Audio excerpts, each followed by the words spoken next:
Shalom, shalom. First and foremost, I'd like to begin this lesson by giving all glory, all honor, all praises unto Yahweh, Ba'ashem Yahushai, Ba'ashem Kodash, giving double honors, double unto the apostles and elders of Great Millstone who surely do rule well, to the men standing by the highways and byways pushing this doctrine, I like to say shalom. And even unto the sincere Akwat, the sisters who sit listen these lessons in silence, subjection, and obedience unto their husbands, I say shalom.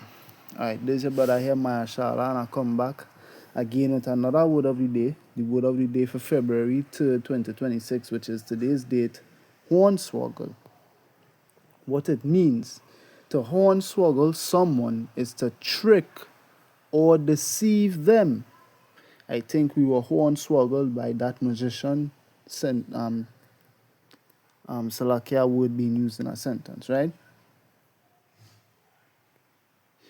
And going down to the etymology, did you know hornswoggle is a slang word of some considerable mystery? At least where its etymology is concerned, the word appears to have originated in the southern United States in the early 19th century. The earliest known written record comes from an 1829 issue of the Virginia Literary Magazine and its Glossary of Americanisms. The magazine states that Hornswoggle comes from Kentucky and that its oddness matches nicely with other 19th century Americanisms such as sock, dolaga, abs, qua too late, call lithump or calithump, slum gullion, and skedaddle. Not sure I pronounce all them words correctly. While the exact point at which Hornswoggle entered our language and the way in which it was formed may remain unknown, it is a charming addition to our language, joining bamboozle and honeyfoggle as colorful ways to say to deceive. And that is what I want to get into, right? Meaning of this word is to hornswoggle someone is to trick or deceive them, and that perfectly lines up with the biblical character Esau Edom, because as we know, he is the devil. Why is that important? First, want to read this precept here. The book of Psalms, chapter 50, and verse 16. But unto the wicked, power said, what hast thou to do to declare my statutes, or that thou shouldest take my covenant in thy mouth? Now, the point I want to read verse 16 is to highlight who it is the Most High is addressing these verses to, from 16 all the way down to 21. Right, the person who is being addressed in this is known as the wicked, and we know who the wicked is pursuant to the book of Malachi, chapter 1, verse 4. They shall be known as the board of wickedness, and the people against whom the Lord had indignation forever, and that the subject of that verse was Esau Edom. So we know who the wicked is, right? And what did the Lord say about the wicked in Psalms 50, verse 20? Thou sittest and speakest against thy brother, thou slanderest thine own mother's son. Now, why is it important that we need to bring out that they slanders thy own mother's son? Because that is what allows us to identify them as the devil, right? The book of Matthew, chapter 4 and verse 1. Then was Yahushua led up of the Spirit into the wilderness to be tempted of the devil. And when you go into this word, it goes to the Greek Strong's 1228, diabolos. Prone to slander, slanderous, accusing falsely. A calumniator, false accuser, slanderer, thou sittest and slanderest thine own mother's son. Metaphorically applied to a man who, by opposing the cause of power, may be said to act the part of the devil or to side with him. Strong's definition from the Greek 1225, a traducer, specifically Satan, false accuser, devil, and slanderer. So we understand here that when reading the scriptures and you see the term devil, it can be either applied to Satan or spirits who act the part of Satan being on that left hand, or it is applied to the nation of Esau, Edom, right? And we're going to jump down to verse 10 here. Thus saith Yahushua unto him, Get thee hence, Satan, for it is written, Thou shalt worship the Lord thy power, and him only shalt thou serve. Verse 11, Then the devil leaveth him, and behold, angels came and ministered unto him. So we understand that this devil who appeared to him in verse 1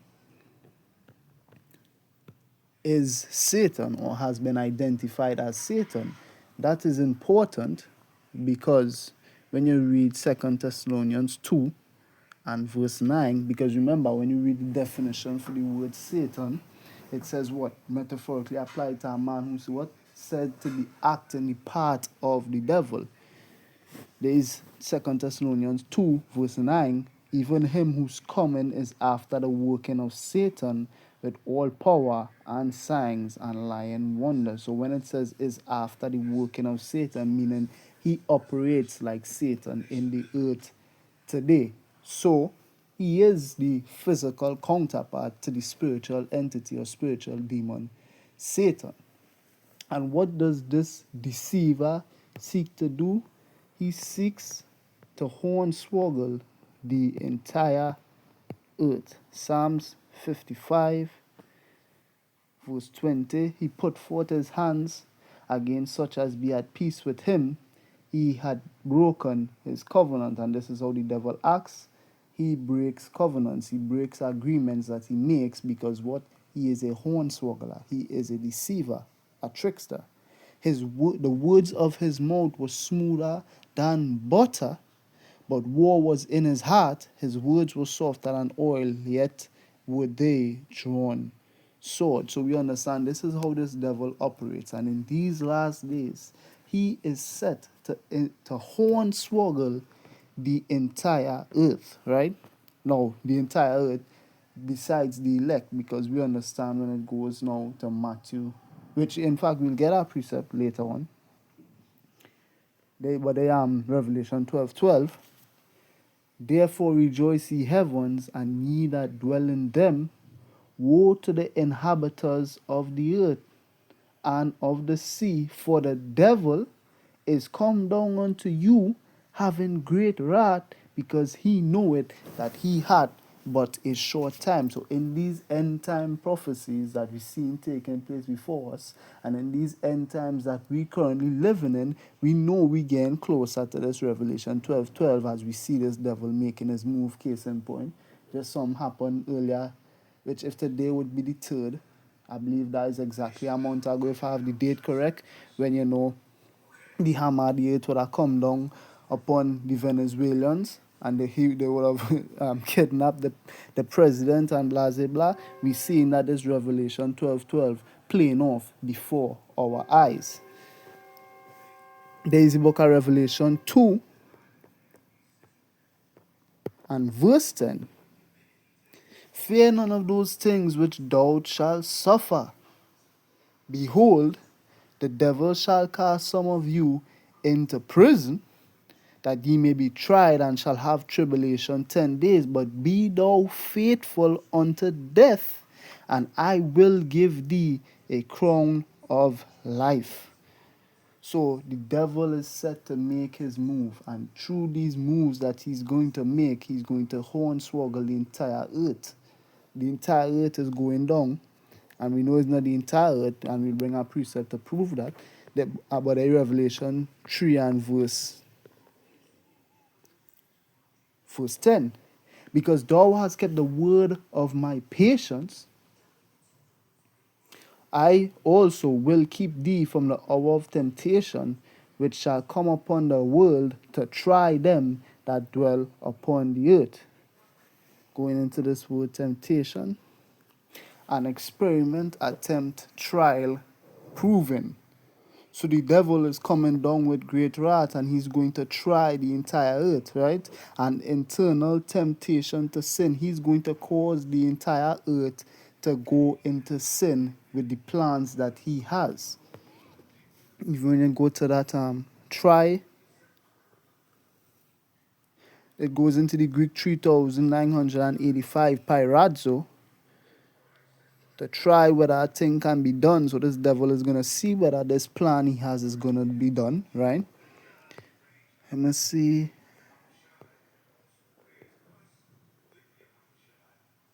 Trial. That's not.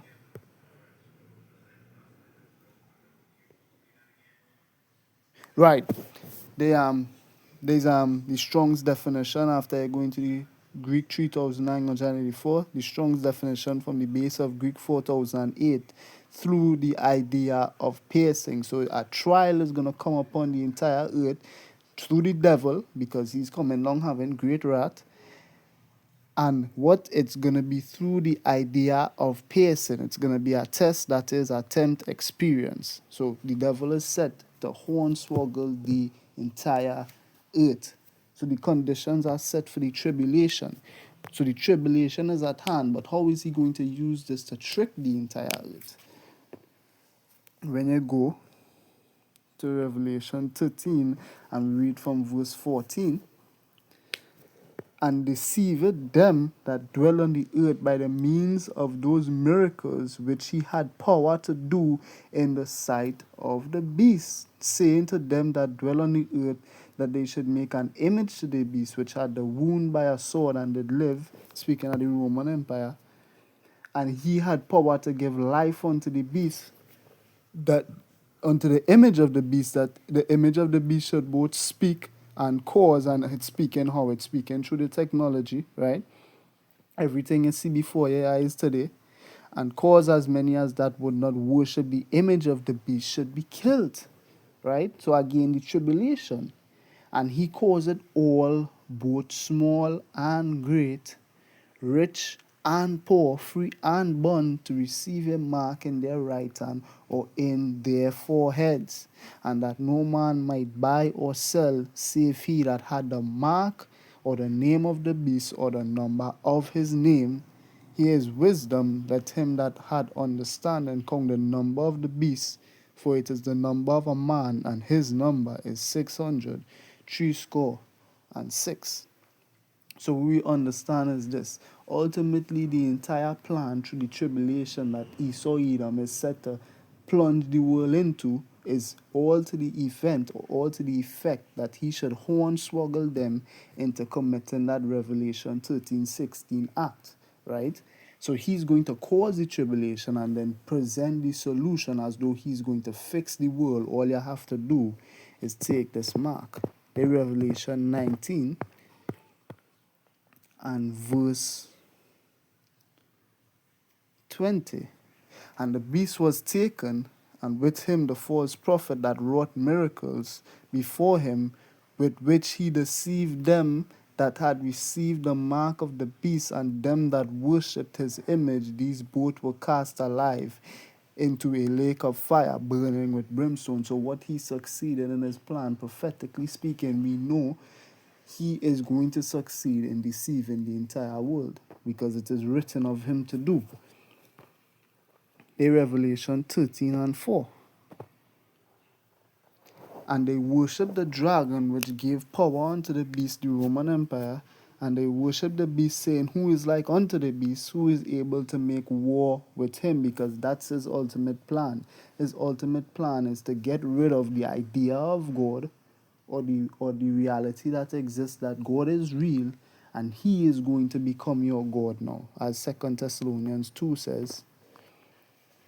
2 Thessalonians 2 verse 3, let no man deceive you by any means, for that day shall not come, except there come a falling away first, and that man of sin be revealed, the son of perdition, who opposeth and exalted himself above all that is called God, or that is worshipped, so that he, as power, sitteth in the temple of power, showing himself that he is power. And he's going to be able to do this in these last days because of this RFID technology that he has. He's going to be able to raise the dead.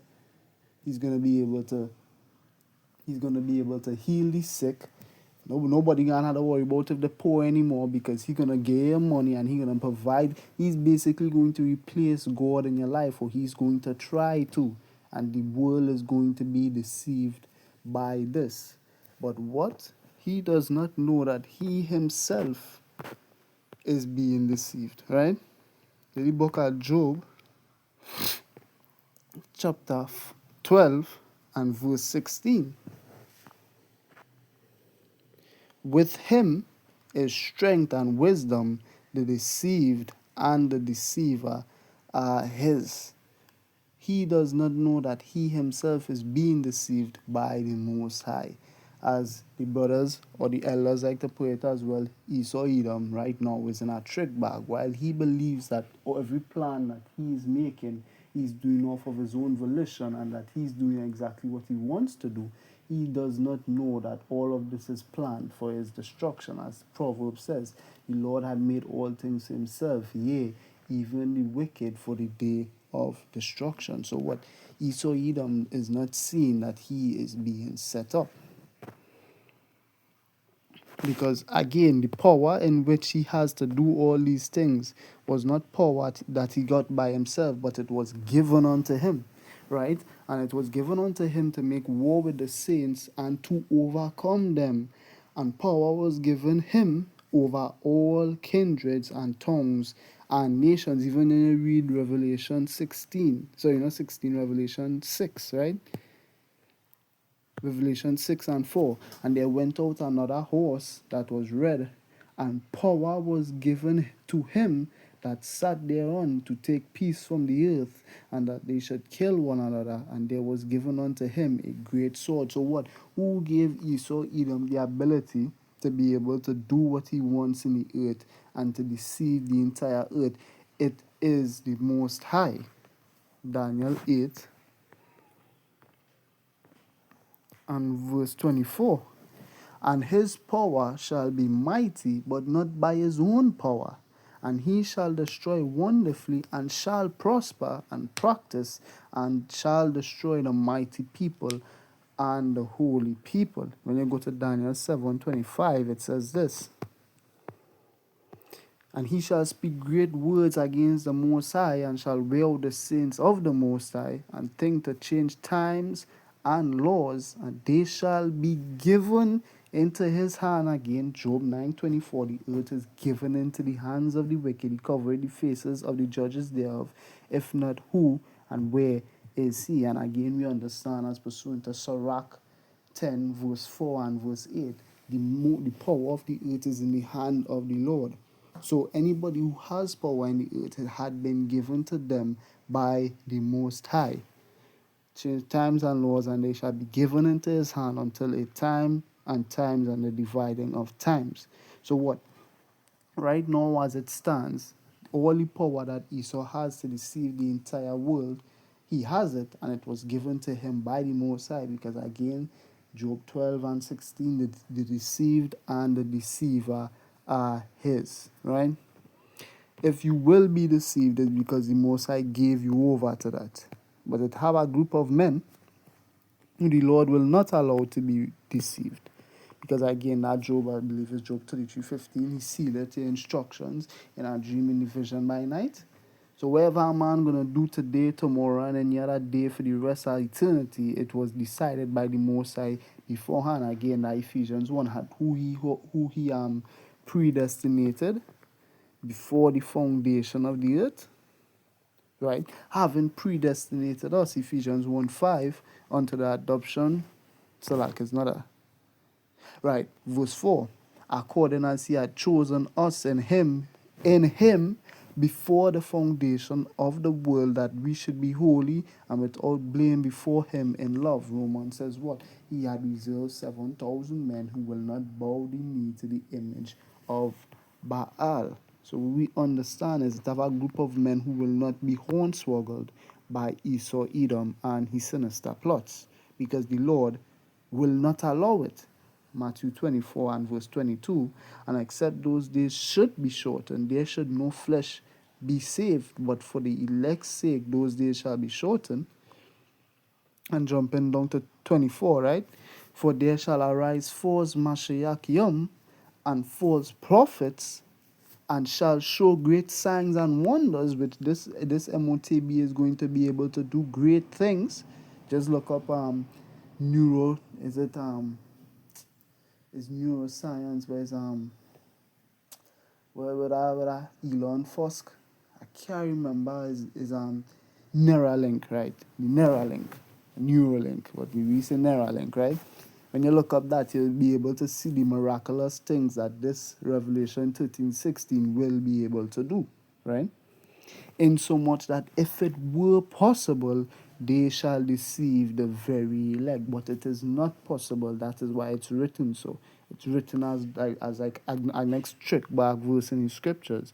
They are going to believe because of the power that the Most High has given them that they will truly be able to deceive the entire earth, but they will not deceive the Most High's elect. Going to Daniel 7 and verse 26. But the judgment shall sit, and they shall take away his dominion and consume and destroy it unto the end. And the kingdom and the dominion and the greatness of the kingdom under the whole heaven shall be given to the people of the saints of the Most High, whose kingdom is an everlasting kingdom, and all dominion shall serve and obey him. So what? He is set to fall. His judgment was called because what? He tried to touch the apple of the Most High's eye. I believe that is Zechariah 1:14.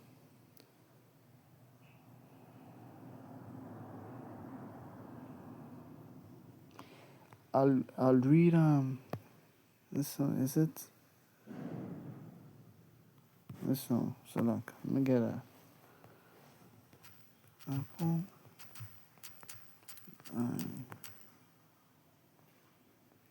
Zechariah 2:8.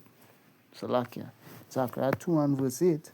For thus saith Yahweh of hosts, after the glory hath he sent me unto the nations which spoiled you. For he that touched you touched the apple of his eye. Because you had to remember, the whole goal of Esau Edom is to become the new God of this earth, by extension becoming the God of the Israelites. And that is something that is going to piss off the Most High royally. He's going to be royally pissed off, and he is coming with wrath and with fire.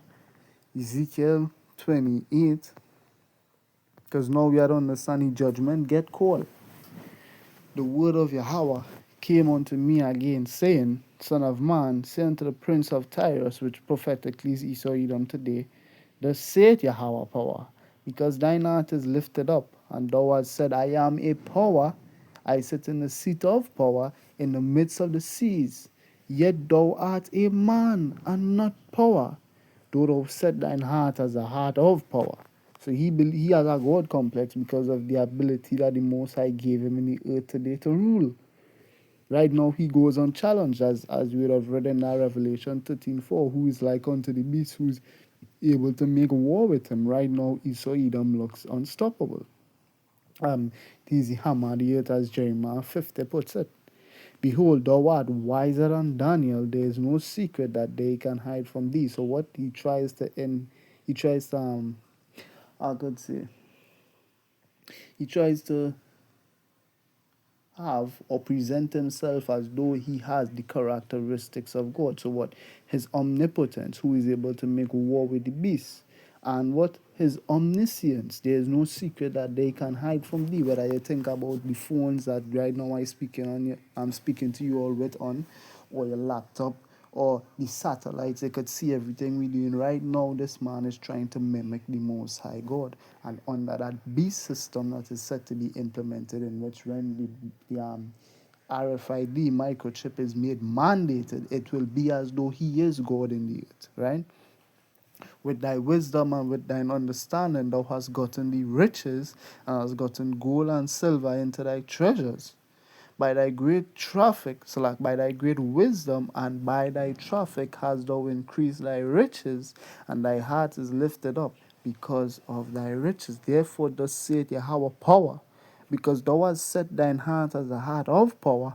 Behold, there will I bring strangers upon thee, the terrible of the nations, and they shall draw their swords against the beauty of thy wisdom, and they shall defile thy brightness. Therefore, thus saith the Lord. So right now, what the Lord has done, he has called their judgment. They shall bring thee down to the pit, and thou shalt die the deaths of them that are slain in the midst of the seas. Wilt thou yet say before him that slayed thee, I am a power? But thou shalt be a man and no power in the hand of him that slayed thee.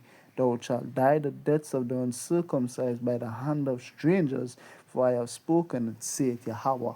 Power. So what the Lord has called their judgment now. And even says what? They shall die by the hands of strangers, because again, the Lord has hornswoggled the hornswoggler, because they Obadiah 1 and 7, all the men of thy confederacy have brought thee even to the border, because you have to remember Esau Edom is in league with a lot of nations. But what the king's heart is in the hand of the Lord, as the rivers of water, he turneth it whithersoever he will. The Lord is going to cause all the kings of the earth in these last days to turn on the king of the earth, quote unquote, the king of the earth being Esau and Edom, right? The men that were at peace with thee have deceived thee and prevailed. So the same way in which Esau Edom seems to be at peace with people, but war is in his heart. The Most High is going to play his own tricks and his own games back on him to cause him to fall. As that that second is just 11. The end of their times might come through them. The same things they have created in the earth, which they believe will give them total power and control and dominion over the earth for them to bully any nation they please. That is what it is going to be used to destroy them and to take them out of power. So the thing they believe is going to help them maintain their power is the exact same thing that is going to destroy and bring down their power seat in the earth today. As Yahweh Shai said it, he beheld Satan falling from heaven as a lightning. And he also said what? If Satan be divided against Satan, how shall his kingdom stand? The Lord is set to divide these nations, and we're seeing it happen in the earth today. They say if you touch Greenland, you're going to piss us the fuck off, quote unquote, right? They're roughly paraphrasing. These nations are pissed off right now with Esau and Edom, right? Have deceived thee and prevail against thee. They that eat thy bread, meaning the ones who've benefited off thee. Revelation even says the merchants stood afar off wailing, have laid a wound under thee. There is no understanding in him. So he is going to be royally bamboozled in these last days. He's going to be hornswoggled even by the people he's hornswoggled and who he thought was at peace with him, right? And all of it again is the will of the Most High. Micah 2 and verse 1. Woe to them that devise iniquity and work evil upon their beds. When the morning is light, they practice it, because it is in the power of their hand, and it is in the power of the hand of Esau and Edom in these last days to work iniquity. And they covet fields and take them by violence, and houses and take them away. So they oppress a man and his house, even a man and his heritage. Therefore thus saith Yahweh, behold, against this family do I devise an evil. As the book of Exodus chapter 17 makes mention of him having war with Amalek from generation to generation, from which he shall not remove your necks, and neither shall ye go haughtily, for this time is evil. So what the Lord has pronounced your judgment, you were hornswoggled, and now you will be destroyed. Final precept. Isaiah chapter 47 and from verse 8. Therefore hear now this, that thou art given to pleasures that dwellest scarcely, saying in thine heart, I am, and none else beside me. So what they boast, the way only the Most High is able to boast, because that would be the same boast that the Most High made in Deuteronomy chapter 32. I shall not sit as a widow, neither shall I know the loss of children, but these two things shall come upon thee, or shall come to thee in a moment, in one day. In one hour is she made desolate, as Revelation 18, not Revelation 18, but as the book of Revelation puts it. Can't remember which chapter. The loss of children and widowhood, they shall come upon thee in their perfection, for the multitude of thy sorceries, and for the great abundance of thine enchantments. For thou hast trusted in thy wickedness, thou hast said, none seeth me.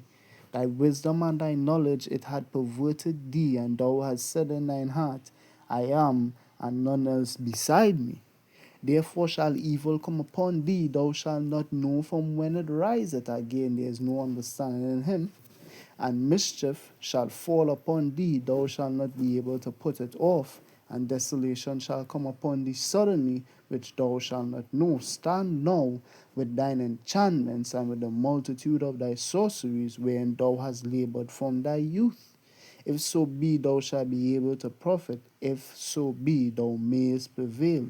Thou art wearied in the multitude of thy counsels. Let now the astrologers, the stargazers, the monthly prognosticators, all these warlocks, witches, scientists, all these people who work with most odious works of witchcraft that exist within the world today, that Esau Edom uses to, in his eyes, help uphold his kingdom.